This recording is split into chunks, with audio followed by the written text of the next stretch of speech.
For today's vlog, yan, mikos tabi boss.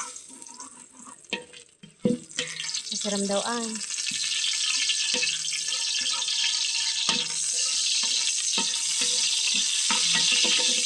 Ang lulutuin niya po is tinutungan. Tinutungan na kalabaw.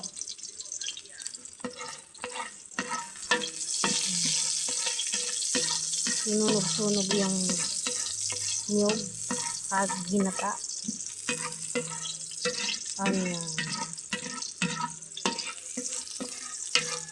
Parang isang buong baka ang lulutuin mo, idol ah. Mahina ang kalayo. Mahina ang apoy. Mahina yung kanyang kargada. Ayusin mo, boss.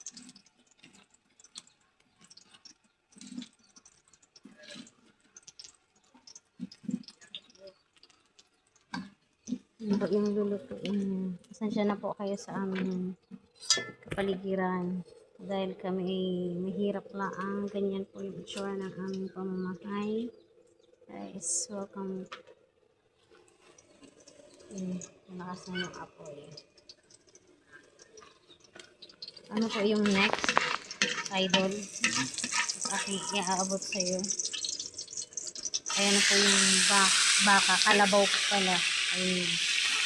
Halo-halo daw po yan. May laman loob. May laman puso. Puso ng kalabaw.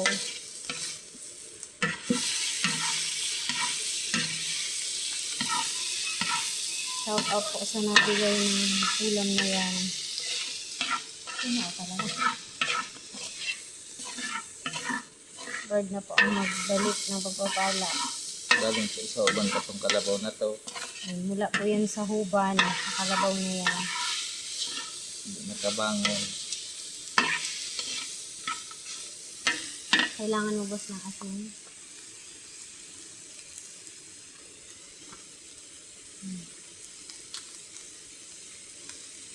Yan ang pambansang pampasarap.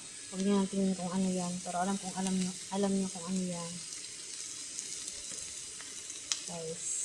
Yung aming sundok po ay gawa pa ng aming lolo ata yan. Lolo ato. Lolo ato magaling mo ka. Hindi ato ba yun? Thank you po sa sponsor ng Kalanayan. Asin. Toyo. Yun guys.